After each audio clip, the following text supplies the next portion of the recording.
Este vídeo es exclusivo para estudiantes avanzados en fútbol.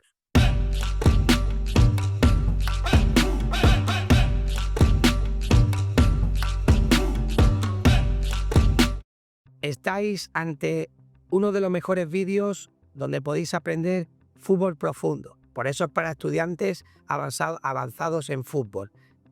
Os voy a explicar todo lo que necesitáis para poder analizar a tu equipo, al rival y, cómo no, poder ganar partidos con esta herramienta. Para ello he dividido el vídeo en 5 partes. Diferencia entre análisis de tu equipo y del rival, analizar a tu equipo, analizar al rival, cómo preparar la semana de partido, también cómo analizar durante el partido y el postpartido. ¿Qué pasa después del partido? Está todo. Solo necesito que tengas muchas ganas de aprender y, sobre todo, paciencia. Comenzamos. Vamos a hablar del arte del análisis. Vamos a explicar todos los detalles que uno necesita para convertirse en un gran analista, pero siempre desde la vertiente del entrenador. Me encantaría dejar claro que cuando nosotros nos enfrentamos a rivales o nos hacemos cargo de un equipo, es cierto que si estamos en el fútbol profesional o incluso semiprofesional podemos tener analistas que nos ayuden, pero a veces tenemos que hacerlo nosotros, ¿no? Y aunque tengamos esos analistas o esos ayudantes, también es bueno que nosotros sepamos qué tenemos que hacer, y aquí es donde vamos a explicar, ¿no? Entonces vamos a hablar del arte del análisis en fútbol. Lo primero que me gusta explicar es la diferencia que existe entre analizar a nuestro propio equipo o analizar al rival. No se hace lo mismo. Cuando nosotros estamos analizando nuestro equipo, pues lo que queremos es mejorar, buscar mejoras para las fortalezas, corregir errores que está cometiendo el equipo y si están cumpliendo tácticamente lo que nosotros estamos estudiando, estamos proponiendo, es lo que es la idea que teníamos. Y ahí entonces una mejora personal, ¿no? No solo del entrenador, sino también si el equipo está trasladando su idea al campo. Si se está ganando, pues para fortalecer esas ideas y remarcarlas, y si se está perdiendo, buscar los errores para poder cambiar el rumbo, ¿no? Y cuando analizamos al equipo rival, nos estamos enfocando en sus patrones de juego, en sus debilidades, en su estrategia, todo desde una perspectiva externa, porque sinceramente cuando yo analizo en equipos rivales para ganar el partido, si no uso ese análisis, si estoy gastando energía no en mi equipo, sino en el equipo rival, es porque mi idea es poder ganarle. Entonces, primero que me encanta cuando nos enfrentamos a este arte del análisis, saber diferenciar que no se analiza lo mismo a nuestro equipo que a un equipo rival, ¿no? Bien, lo primero que nos encontramos son los fundamentos del análisis. Los fundamentos del análisis, como vengo diciendo, son las diferencias que existen, porque nos fundamentamos a la hora de analizar. El análisis es un estudio detallado de algo que nos proponemos, en este caso fútbol, ¿no? Sacamos la máxima información que podemos, la estudiamos, la corroboramos, la interpretamos, la argumentamos, y con todo eso hacemos algo, ¿no? Entonces, cuando yo me centro en el análisis de mi equipo, ¿no? Pues yo lo que quiero es, como hemos dicho, mejorar el rendimiento, que esa es la palabra, por eso lo pongo ahí en grande, rendimiento de todos los aspectos del juego, desde la táctica, que para ello somos entrenadores, hasta el estado mental de los jugadores, que eso ya, como veremos a continuación, es uno de los análisis que a mí me gusta hacer y que a lo mejor no se ha ocurrido, ¿no? Que también hay que hacerlo, es muy importante. Muchas veces el aspecto mental gana partidos y el aspecto mental pierde partidos. Y luego en el análisis del rival, para mí el objetivo principal será lo que hemos dicho, identificar las vulnerabilidades, debilidades del rival. Y con ello planifico estrategias para poder ganarle. Y no podemos olvidarnos que también tienen fortalezas. Es decir, como tienen sus fortalezas, pues también tengo que saber cómo pararlas. Cómo parar esas fortalezas, cómo encontrar esas debilidades y con todo ello ganar el partido. Entonces la palabra clave en el análisis del propio equipo sería la palabra rendimiento, mejora del rendimiento, y en el análisis del rival es encontrar la vulnerabilidad, ¿no? Que si os dais cuenta ya son dos conceptos diferentes. Si vamos a lo siguiente, nos encontramos los tipos de análisis, ¿no?, que a mí me gusta hacer. Cuando yo me enfrento a esto, me gusta analizar análisis táctico, análisis físico, análisis psicológico y análisis de rendimiento. El análisis táctico es lo que todo el mundo suele hacer, es lo básico, ¿no? Bueno, o lo que supongo yo que es básico. Estamos tratando de saber qué sistema de juego es el que van a usar, filosofía de juego, estilo de juego, cómo trabajar en las transiciones, que sabemos que es un punto clave en el fútbol actual, los movimientos en bloque, cómo se mueve, y luego la presión, si es una presión alta, media, bloque bajo, y la línea defensiva. Eso sería como lo más básico, o por lo menos ahora explicaremos esto en detalle ahora en los siguientes puntos, pero sí es cierto que aquí el análisis táctico nos marcaría lo que sí tenemos que tener. Esto lo tenemos que tener tanto de nuestro equipo, si estoy analizando mi equipo, pues como son mis ideas, pues yo tengo que saber si este sistema de juego está funcionando o no, si está con mi idea. Pero si estoy trabajando o estoy analizando el equipo rival, si el sistema de juego del rival, cuál es, qué cosas buenas hace, qué cosas malas hace. Entonces ahí también, ¿no?, las mismas transiciones, movimiento en bloque, todo, ¿no? La presión, si la presión que quiero hacer está correcta, si está sacando lo que yo quiero que saque, se está robando el balón o no se está robando el balón, y por qué, y si estoy analizando al rival, qué presión hace, porque en función de la presión, ya lo mismo, voy a presionarlo a alto o no, o me quedo, entonces todo depende de lo que haga, ¿no? Luego pasamos al análisis físico. Aquí análisis físico divido en dos partes. Una es nuestro equipo, donde yo o intento analizar qué capacidades aeróbicas y anaeróbicas tiene mi equipo. Uno de los aspectos que más destaco aquí son los equipos que a mí me gustan, de Marcelo Bielsa, por ejemplo, o ahora de Andoni Iraola en el Bournemouth, que son uno de los equipos que más corren. Es decir, son los que más kilómetros hacen, los que más corren en alta intensidad. Bueno, pues eso tengo que saberlo. Es decir, que el análisis físico va a hacer que, si os dais cuenta, los equipos de Iraola son de los equipos que más goles meten en los últimos minutos. Es decir, su rendimiento físico es brutal. Y eso, si es mi equipo, es una maravilla. Yo tengo que saber hasta qué minutos son capaces, ¿no? Entonces, por ahí sí necesito saber. Y luego la carga de entrenamiento, porque tengo que saber también la prevención de lesiones. Si no, me puedo quedar sin jugador. Entonces, primero hago un análisis físico mío, de mi propio equipo, de esto. Y luego, de ambos equipos, es cierto que veo el rendimiento de los últimos minutos de cada parte. Es decir, qué pasa en los últimos 15 minutos de la primera parte o los últimos 10, y qué pasa en los 15 o los 10 de la segunda parte. Como siempre me gusta decir, a partir del minuto 70 se pueden ganar o perder partidos. Y muchas veces no se gana, se pierde partido por el análisis táctico, sino se pierde o se gana por el análisis físico. Entonces el análisis físico también tiene que estar presente en nuestro estudio, porque entonces se nos está escapando uno de los aspectos más importantes para mí, ¿no? Luego está el análisis psicológico. El análisis psicológico a mí también me gusta incluirlo debido a dos cosas. Lo primero, si hablo de mi equipo, yo tengo que saber qué pasa cuando mis jugadores tienen errores, pues qué impacto tienen en ellos. Si son capaces de recomponerse de ese error o ya empiezan a cometer más errores continuos. Incluso esto puede llegar a que lo tengan a mejor que cambiar, ¿no? Que le haga un cambio, que tengan que sustituirlo. Entonces eso es uno de los aspectos que es importante de poder hacer, ¿no? O no, este jugador yo sé que comete un error, le da igual y ya no falla más, ¿no? Y luego, si vemos también la resiliencia colectiva, a mí ese punto también me gusta mucho, que es la mentalidad positiva. Hay veces que comete errores, pero hay veces que también no encajan goles, ¿no? Cuando el equipo va perdiendo, ¿qué pasa? ¿Qué pasa? El equipo se viene arriba, se viene abajo, porque eso es importante tener en cuenta, ¿no? Es decir, esa mentalidad positiva, que ya veremos en un futuro también, sobre esos líderes positivos que tenemos en el equipo, que levanta al equipo aunque vaya perdiendo, ¿no? Y en el equipo rival sí me gusta ver esto. ¿Qué jugadores son emocionalmente vulnerables? Ejemplo más claro para mí, Vinicius. Que Vinicius ahora mismo es uno de los jugadores más vulnerables del planeta fútbol. Es muy rápido sacarlo de sus casillas, es muy rápido expulsarlo. Es muy rápido que entre al trapo, ¿no? Pues eso también hay que saberlo. Hay que saberlo porque es una ventaja futbolística, de saber a qué jugadores tengo que pinchar para que esos jugadores ellos mismos se salgan del partido, ¿no? Entonces eso es importante también saber. Y luego la reacción del equipo rival ante goles encajados. Hay veces que hay equipos que compiten muy bien, pero en el momento que encajan un gol, se vienen abajo en eso, a lo mejor ese tramo de 10-15 minutos, se vienen abajo donde tenemos que ir a meter el segundo, ¿no?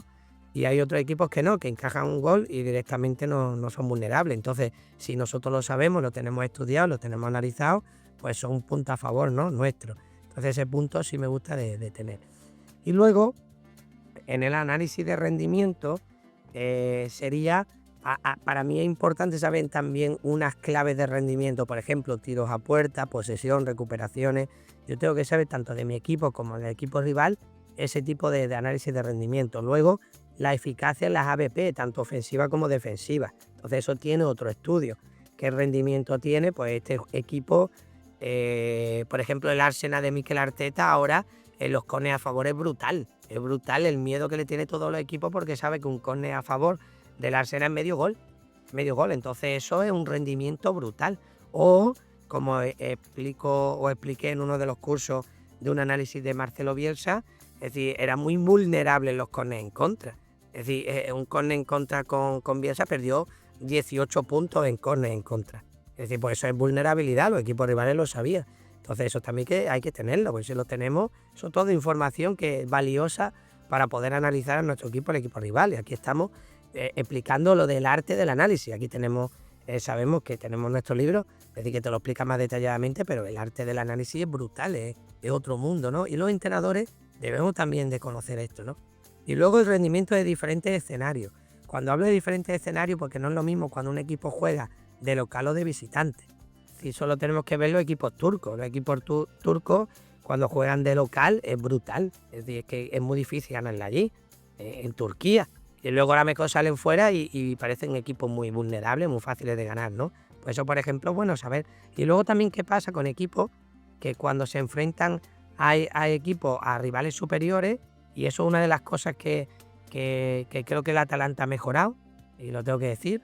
Es decir, el Atalanta, por ejemplo, era un equipo que al principio con Gasperini, ante rivales superiores, se motivaban y hacían partidas y a lo mejor contra equipos que eran de su liga o, antiguamente, o de que estaba en la baja tabla, pues se relajaban y perdían puntos tontamente, ¿no? Y por eso Gasperini, yo creo que una de las evoluciones que ha hecho de poder ganar títulos ha sido ese, de saber ese. Seguramente ha tenido un analista, él mismo ha analizado estos datos que estamos hablando, ¿no?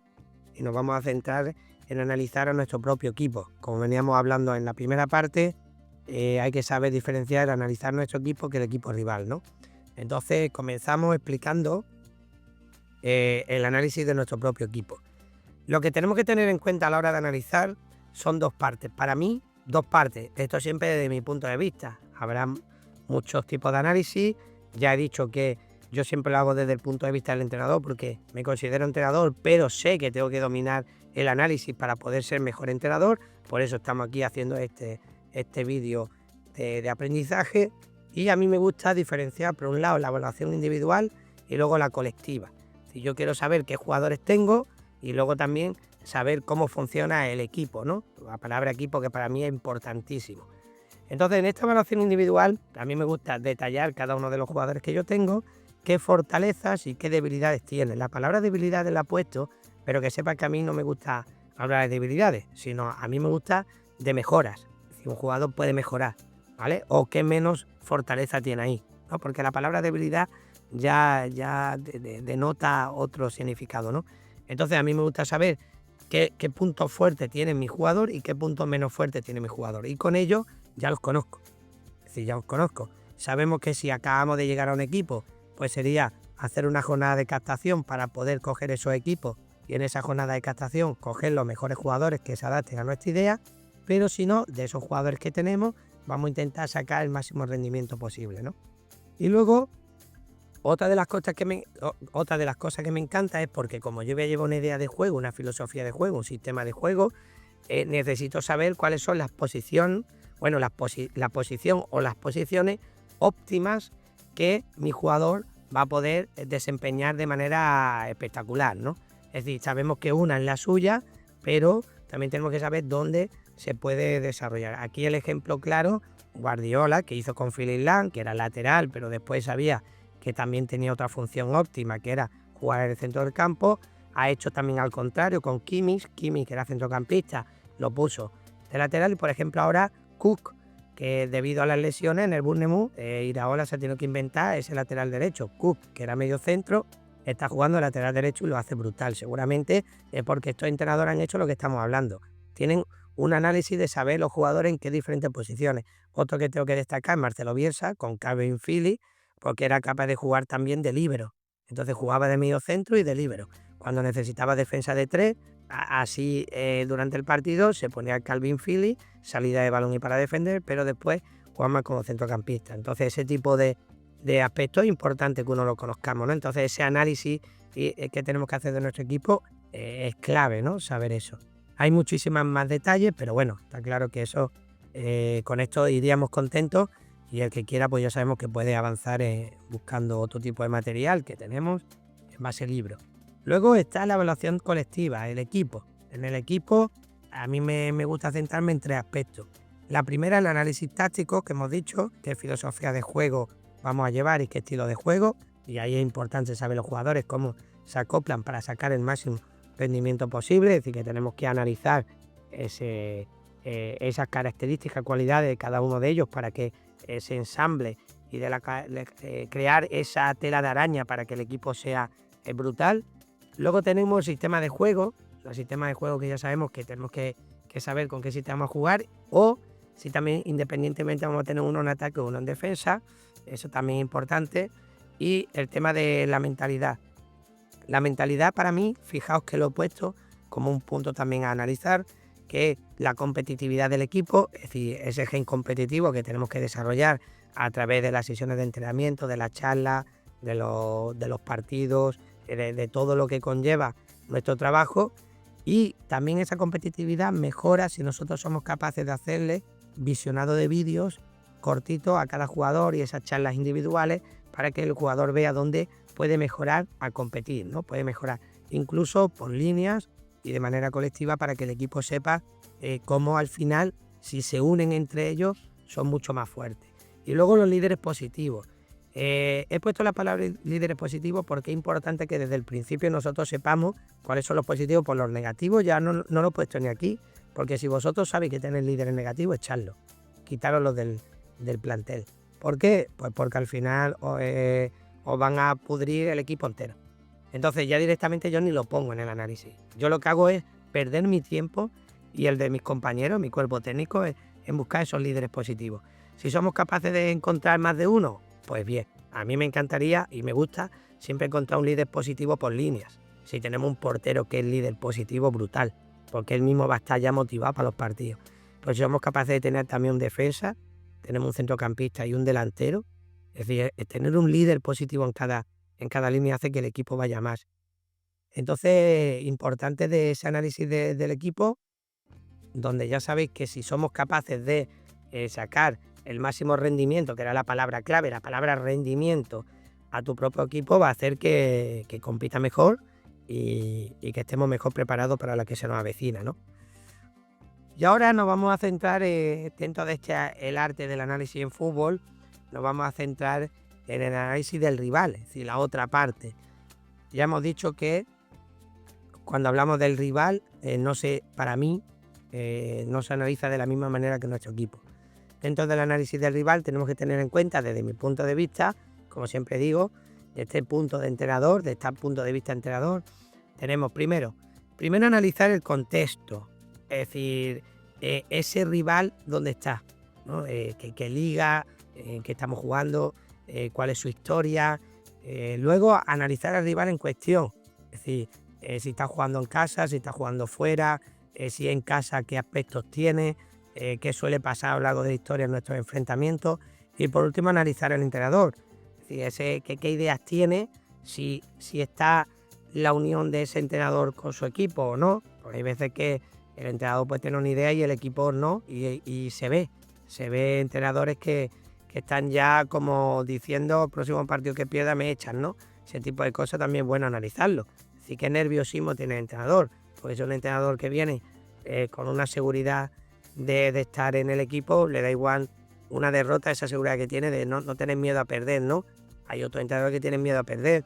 Entonces, ese tipo de cosas hay que analizar. Entonces, el contexto también es importante saber, el terreno de juego donde se va a ejercer el partido, o a efectuar el partido, mejor dicho, el tipo de grada, de cómo es, de si presionan o no presionan, si tienen mucho aficionado o no, es hinchada. Todo eso es importante que nosotros lo controlemos, ¿no? Entonces esa primera parte la tenemos bien trabajada. Luego pasamos al siguiente punto, que tenemos esos patrones ofensivos y defensivos. ¿Qué patrones son los ofensivos? Los 3 o 4 que más se ven en los partidos de este equipo, que eso hasta los comentaristas de los partidos lo dicen, ¿no? O los propios aficionados al fútbol dicen, bueno, este equipo es que siempre juega por banda. Yo dicen, me acuerdo del Eibar de Mendilibar, que jugaba con 2 delanteros y sabían que termina jugar banda centro, banda centro, banda centro. Entonces eso era uno de los patrones ofensivos, ¿no? Y luego esos patrones defensivos, pues también es fácil de saber. Hay muchos, pero muchas veces dice, pues este equipo siempre juega bloque bajo, muy replegado y hace transiciones. Siempre están jugando a la contra. Bien, pues esos son los patrones, ¿no? Entonces hay que saber qué patrones claros hace ese equipo para poder contrarrestarlo, saberlo, ya no nos hacen daño, pero nosotros también buscar ese punto, ¿no? Porque, por ejemplo, dice, no, es que este equipo, los laterales siempre suben mucho la banda y centra, ¿vale? Pues si los laterales suben a la banda, ¿quién está defendiendo esas bandas de laterales? A lo mejor están esos espacios que hay que atacar, ¿no? Llegan los defensas no llegan, no lo sé. Es decir, pues ese tipo de cosas es lo que tenemos que analizar. Entonces tenemos que analizar tanto lo ofensivo como lo defensivo. Ahí es cierto que también tenemos que ver el sistema y los estilos de juego. Si es un estilo de juego, este equipo siempre juega juego de posesión, ¿vale? Vamos a intentar crearle nosotros dificultades para que ese juego de posesión no funcione, que tenga que usar otro, ¿no? No es que este equipo presiona alto. Muy bien, pues a lo mejor nosotros, en vez de tocar la pelota, vamos a meter esos balones directos para que esa presión alta no surta efecto y van a tener que defender más atrás. No sé si ese análisis que estamos haciendo nos va a dar pie a que podamos ir modificando nuestra idea de juego con este equipo. Igual que el sistema de juego, ¿no? Este equipo juega con 1-4-3-3, ¿no? Bueno, pues ya sabemos nosotros que si juegas con 3, nosotros a lo mejor vamos a tener que defender con 4 si queremos dejar uno detrás. O no, ellos juegan con 2 delanteros. Bueno, si juegan con 2 delanteros, podemos jugar con línea de 3, nos sigue sobrando uno. Ese tipo de cosas es bueno que lo sepamos. Y luego esas fortalezas y debilidades muchas veces no tienen nada que ver con los patrones ofensivos y defensivos. Es decir, podemos saber que esas fortalezas pueden ser, tiene una línea de ataque brutal, por ejemplo Real Madrid, Mbappé, Vinicius, Rodrigo o Brahim, es una línea brutal, pero en línea defensiva está sufriendo. Lucas Vázquez no es lateral izquierdo y Rudiger o Tchouaméni no es central, están teniendo problemas. Entonces ahí hay una debilidad en la línea defensiva y una fortaleza en la línea de ataque. Entonces ese mismo equipo tenemos que saber dónde está esa fortaleza y esas debilidades para hacerle daño. Y por último, me centro ya en un estudio y un análisis más de jugadores específicos, ¿no? Nos vamos a enfrentar a este rival. Lo primero, ¿qué jugador franquicia tiene? Puede ser que jugador franquicia, me acuerdo cuando el Barcelona de Ronaldinho, jugador franquicia era Ronaldinho, ¿no? Es que hay muchos jugadores buenos, sí, pero todo el mundo se acuerda de Ronaldinho. ¿Por qué? Pues porque era el jugador, el Barcelona de Messi, no el Barcelona. Si el Barcelona de Iniesta, de Xavi, de Piqué, no. El Barcelona de Messi. Messi era su jugador franquicia. Y cuando está Messi se nota. Igual que Lamine Yamal, cuando está se nota en el Barcelona. Son jugadores franquicias. Luego están los jugadores importantes, que eso también hay que marcarlo. Pero si somos capaces de desconectar a ese jugador franquicia, tendremos más fácil también de poder defender a esos jugadores importantes. Entonces, eso es importante de que también lo sepamos. Pues muchas veces, sí, es que a Messi le han puesto 3 jugadores a marca y dejan otro, ¿vale? Muy bien. Puede pasar, pero si somos capaces de ya eliminar a Messi, nos queda ya el partido más fácil de poder por lo menos competirlo. Ahora, si Messi está jugando a sus anchas, pues es cierto que nos lleva una goleada, ¿no? Entonces eso es importante también que lo tengamos. Una cosa es el jugador franquicia, otra cosa los jugadores importantes. ¿Que no está el jugador franquicia en ese partido? Bueno, pues nos centramos en los jugadores importantes y de ahí cuál sería para nosotros, en nuestro punto de vista, el más importante con respecto al equipo suyo y al impacto que tiene en el equipo, ¿no? Entonces eso también es importante que nosotros tengamos en cuenta. Tenemos que saber qué jugadores componen el equipo y a la misma vez que ponemos jugador franquicia y jugadores importantes, es cierto que no nos podemos olvidar de la debilidad. Esa debilidad, como hemos visto, estaba puesto antes, fortalezas y debilidades, ahí incluimos también esos jugadores. ¿no? Que son más vulnerables. Hemos dicho Lucas Vázquez de lateral derecho no es. Pues ya está, eso es una vulnerabilidad del Real Madrid. A la vista está que hemos visto cómo ahora pues está Asensio de lateral derecho, que es más defensivo, y el Barcelona en los 2 partidos que él ha jugado le ha metido 9 goles por lo mismo, porque sabe dónde están las debilidades y sabe por dónde tiene que atacar. Jugadores y equipos que son buenos saben hacer daño, ¿no? Entonces aquí, para mí, hay muchísimas más cosas que tenemos que desarrollar, pero bueno, esto sería como un esquema resumen de lo que tenemos que saber para analizar el equipo rival y, como hemos dicho, poder ganarle el partido, que para eso se prepara este análisis. Seguimos con este estudio del arte del análisis en fútbol y ahora vamos a pasar al siguiente capítulo, ¿no? Que sería cómo planificar el partido. Hemos visto ya cuáles son los fundamentos del análisis, hemos analizado a nuestro propio equipo, hemos analizado al rival. Con todo eso ya tenemos que saber cómo sacar el máximo partido a estos datos, a toda esta información que tenemos, para poder planificar el partido del fin de semana. Aquí a mí me gusta destacar la palabra estrategia personalizada.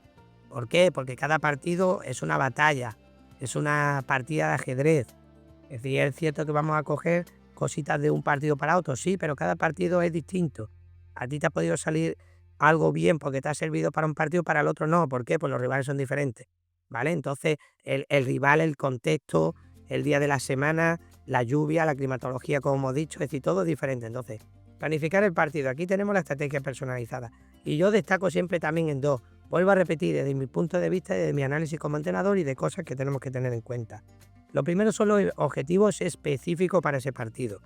Es como la estrategia operativa. Es decir, yo no voy a cambiar mi filosofía de juego, yo no voy a cambiar mi estilo de juego, yo no voy a cambiar mi sistema de juego, solo voy a hacer modificaciones para este partido para poder ser yo más fuerte que el rival y poder atacar su vulnerabilidad, que era la palabra que decíamos. Entonces, por un lado tenemos esos objetivos ofensivos.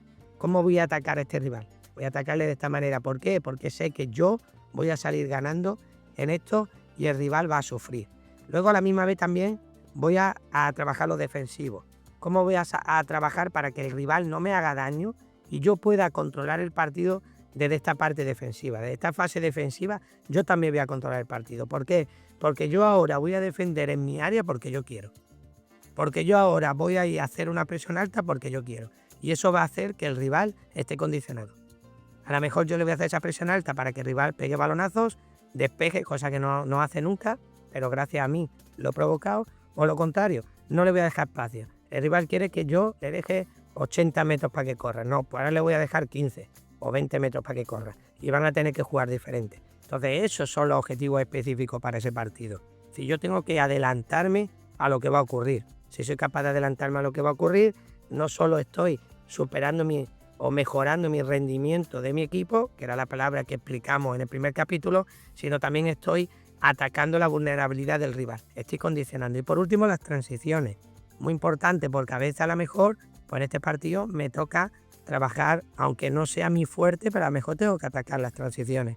Tengo que intentar robar el balón y en poco tiempo hacer ataques verticales y llegar al rival. ¿Por qué? Porque voy a pillarlo desorganizado, porque, no sé, multitud de aspectos que, como hemos analizado, lo sabemos. O lo contrario, voy a tener que hacer en la transición defensiva un repliegue intensivo. ¿Por qué? Porque el rival es buenísimo haciendo transiciones. Voy a tener que tener esa vigilancia ofensiva puesta en todo momento. Mis jugadores tienen que estar muy atentos, muy concentrados, con una mentalidad defensiva. Cada vez que perdamos el balón, vamos a tener que a lo mejor decir terminar jugada, aunque el balón salga fuera y no tenga sentido, da igual, terminamos jugada porque el rival en las transiciones no va a hacer daño, ¿no? Pues ese tipo de aspectos va a hacer que yo planifique el partido de una manera para poder sacar el máximo rendimiento. Y luego, por otro lado, está la estrategia alternativa, el por si ocurre. Eso a mí me gusta llevarlo controlado. Ya he dicho que cuanto más trabajo tengamos hecho, más tranquilos estamos en el partido. No podemos improvisar, se debe de improvisar. ¿Por qué? Porque es fútbol. En el fútbol es todo impredecible. Pasan cosas que tú no esperas. Pero, ¿qué pasa si te expulsan o se lesiona un jugador tuyo al principio o durante el partido? Yo tengo que saber qué jugador va a entrar, qué posibles cambios va a haber. Es decir, me expulsan al portero. Bien, ¿qué jugador voy a quitar? Quito un delantero, quito un centrocampista, vamos a cambiar sistema, no vamos a cambiarlo. Es bueno, por si ocurre. Que no ocurre, no pasa nada. Pero el por si ocurre, lo que no vale es que se puse tu jugador en los primeros minutos y tú empiezas ahora a debatir con tu entrenador qué hacemos. No, es que se está jugando el partido, que el rival está ahí, te va a hacer daño. Tú no puedes estar ahí esperando X minutos. Eso es darle ventaja al rival. Tú tienes que saber ya lo que va a hacer. Vale, no pasa nada. Pepito, fuera, adentro. Ya está, ya hemos equilibrado el equipo. Venga, seguimos jugando con uno menos, ¿verdad? Pues seguimos jugando. O al revés, tenemos una ventaja. Tenemos un jugador más. Siempre eso le pasa lo mismo. Un jugador más, mete un delantero. Error, no. Mete a un centrocampista más. ¿Por qué? Al tener un centrocampista, pues un centrocampista llegador. Pues un centrocampista que ayuda en defensa. Y además puede controlar el partido y tener un jugador más en el centro del campo. Es decir, entonces, y las lesiones lo mismo, ¿no? Y depende también de qué jugadores. Si se va a lesionar ¿quién podemos? Porque hay veces que en los partidos no llevamos jugador por jugador. Entonces, ¿qué jugador llevamos que puede jugar en varias posiciones, no? ¿Cuál sería mejor? Luego, otra de las cosas es ventaja o desventaja en el marcador. ¿Qué pasa si nos mete un gol? ¿Qué vamos a hacer? ¿Seguimos igual? ¿No seguimos igual? ¿Qué hacemos? O metemos nosotros un gol o no hace un gol, ¿qué hacemos, no? Es lo que he dicho. Si no hacen un gol, ¿qué hacemos? ¿Seguimos igual? ¿No la jugamos? ¿Esperamos? Ese tipo de cosas tenemos que saber detenerlo por si ocurre. Porque va a ocurrir, ¿no? El 0-0 va a estar ahí. Luego los cambios tácticos del rival, también es bueno que no adelantemos qué puede pasar, para eso hemos analizado. Este equipo suele jugar 4-3-3, pero a lo largo del partido cambia 4-4-2, vale, ya lo sé. O no, cambia al 3-5-2. Bueno, muy bien. ¿Que nuestro partido no lo hace? Bueno, pues ya está, no lo ha hecho, pero yo lo sé. ¿Qué vamos a hacer si ocurre eso? Bueno, nosotros tenemos que adelantarnos a ese aspecto. Y luego la jugada ABP, importantísimo. Es decir, ahí si os dais cuenta, el ABP es igual a todo. Es igual a todo. Es decir, ahí no hay ni rival más pequeño, ni rival más grande, ni inferioridad numérica, no. Es decir, ahí se iguala. Es decir, un córner ya puede tener el equipo 3 jugadores menos, que sube el portero y nos mete algo de cabeza. Es decir, ¿qué pasa?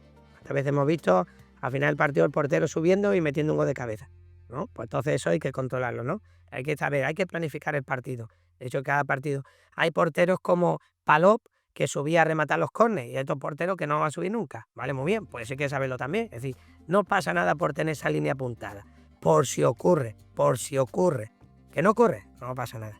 Entonces aquí, por ejemplo, hemos planificado el partido y ya nos vamos a meter de lleno en él. Siguiente capítulo, nos metemos en el partido. Bueno, pues seguimos con el arte del análisis en fútbol. Ya sabemos los fundamentos, hemos analizado nuestro equipo, hemos analizado el equipo rival, hemos planificado nuestro partido, ya lo tenemos todo.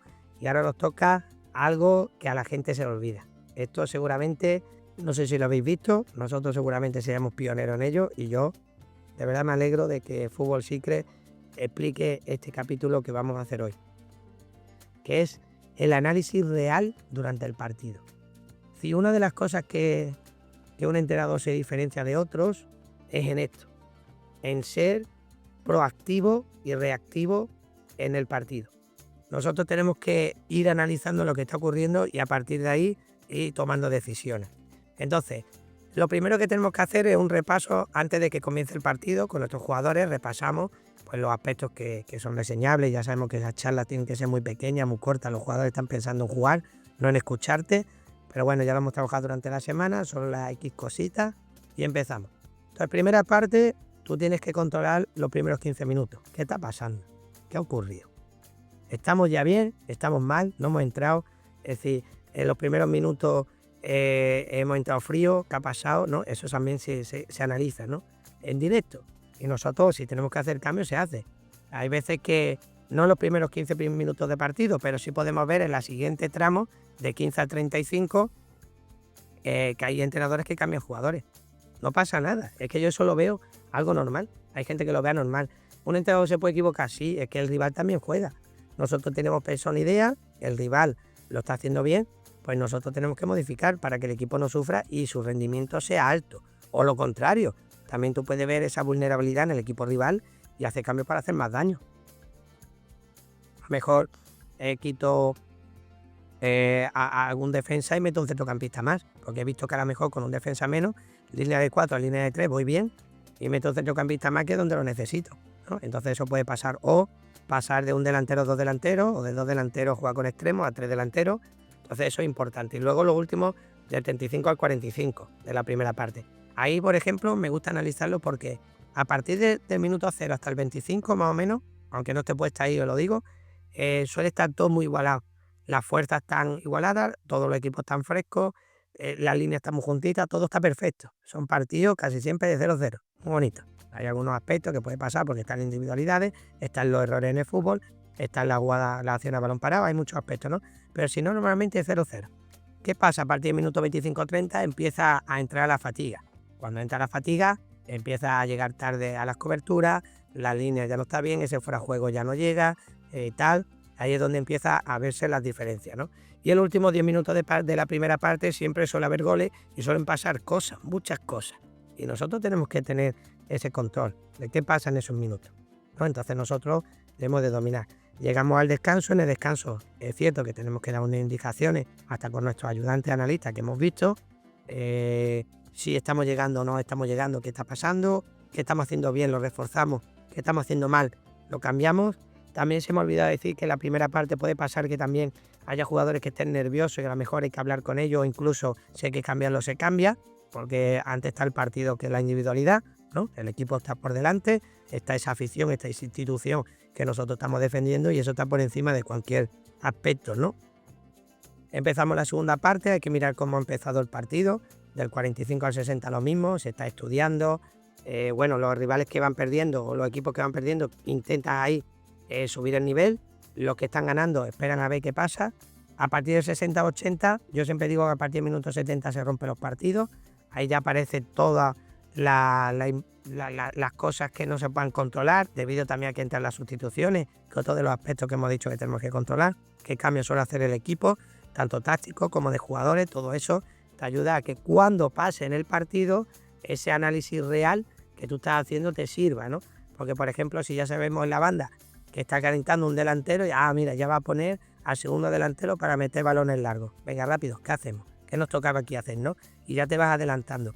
Pues mira, ahora ha puesto un centrocampista llegador, o al revés, ha puesto ahora un defensa más porque va a jugar bloque bajo replegado, porque va a tener un central más, línea de 3. ¿Qué hacemos aquí? ¿Qué pasa? Ese tipo de cosas ya las tenemos nosotros controladas a la misma vez que estamos analizando el partido. Y por último, los últimos 10 minutos, que ya sabemos que eso sí, sobre todo el nivel físico, la fatiga aparece. Si somos capaces de tener a los jugadores bien preparados y saber por qué zonas y carriles podemos hacer daño, también por qué zonas o carriles nos pueden hacer daño, eso hace que nosotros seamos muy peligrosos en los últimos 10 minutos de partido. Se ganan muchísimos partidos y también se pierden muchísimos partidos en esos minutos.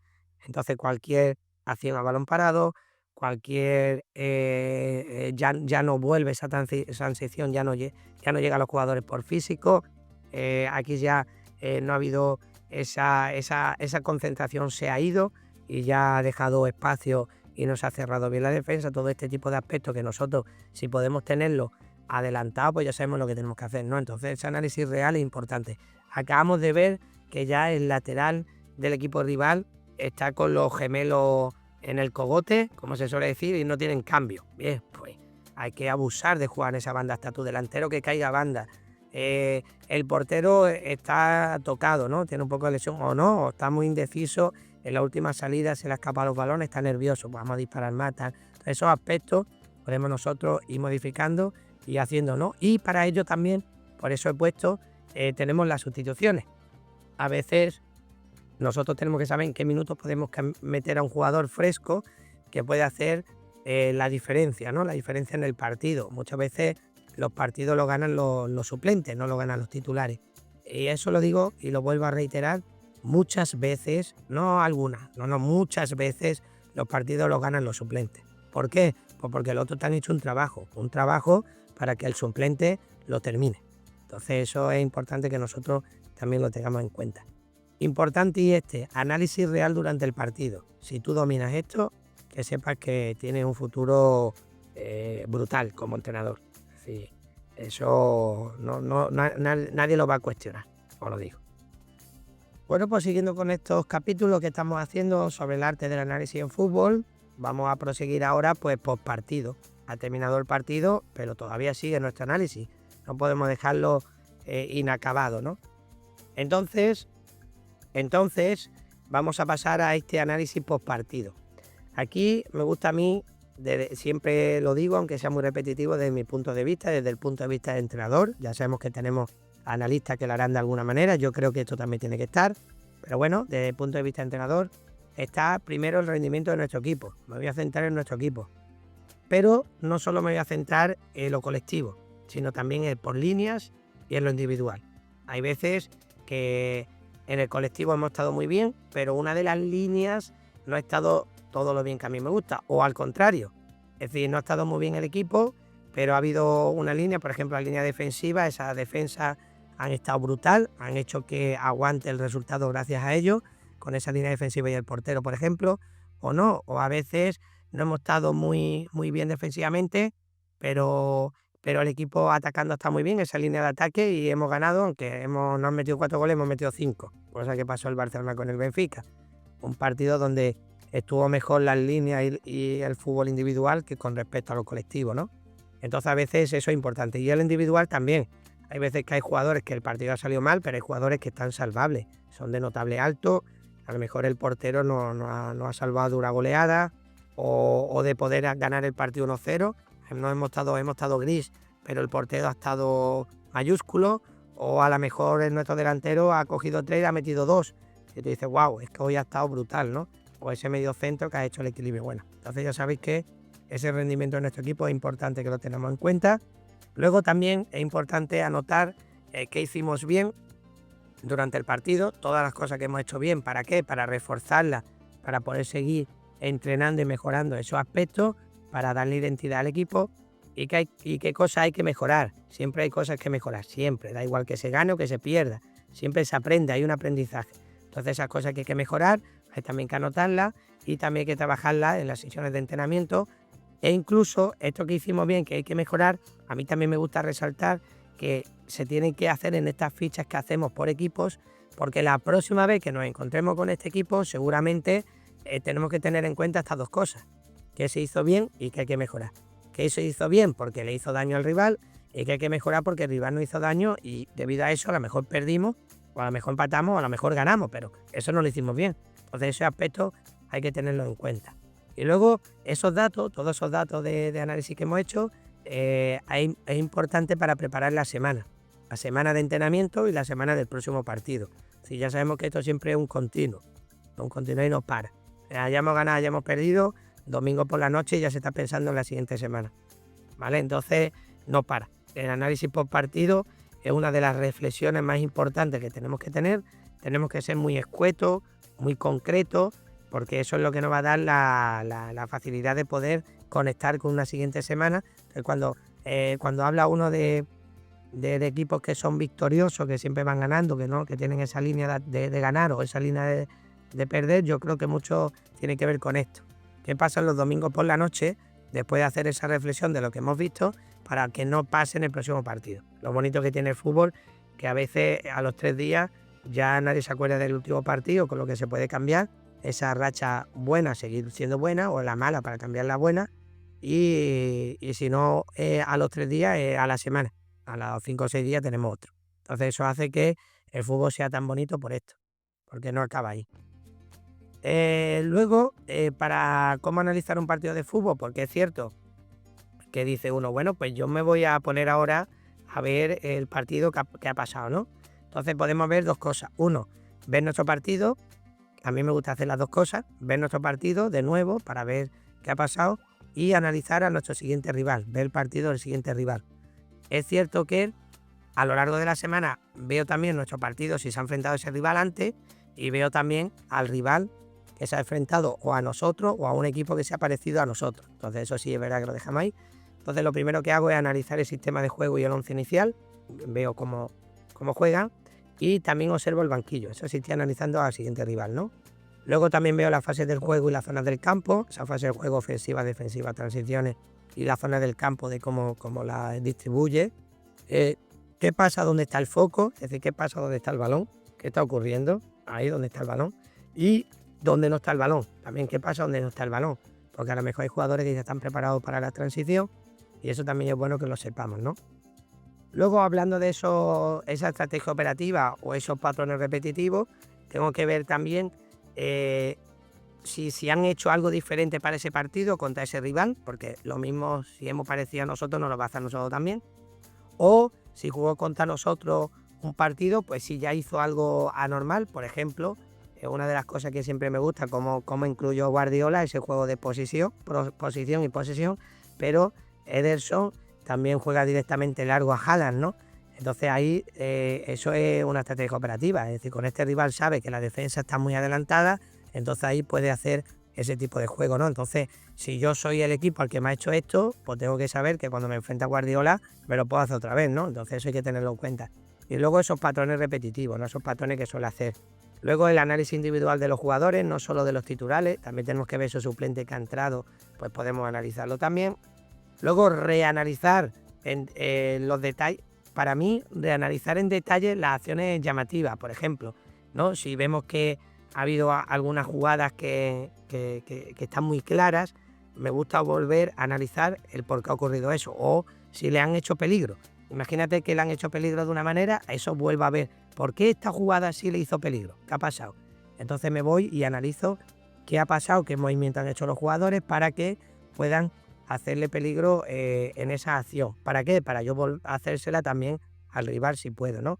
También me gusta analizar los goles, no solo en el momento, sino de 20 a 45 segundos antes que ha ocurrido. Lo mismo que hemos visto antes, de analizar detalles, lo hago también con los goles. A ver, este gol, ¿por qué ocurrió? No es casi un penalti, me da igual. ¿Por qué ha ocurrido el penalti? ¿Qué ha pasado? Si un penalti por casi un 1 contra 1, que le ha metido la pierna, bueno, pues eso, o se ha ido de 3, vale. Pero ¿y cómo ha llegado a este penalti? No, es que aquí han hecho una pared, han sacado de sitio a este defensa, ya ha llegado tarde en medio centro. Ah, pues eso vamos a verlo. Entonces ese tipo de cosas sí es bueno que lo analicemos, ¿no? Y luego también las acciones de balón parado. Si os estáis dando cuenta, en todos estos capítulos siempre hablo de que hay que analizar las acciones de balón parado. Bueno, como hemos visto, en el postpartido no nos podemos quedar solo en esa reflexión, sino tenemos que ir un paso más allá.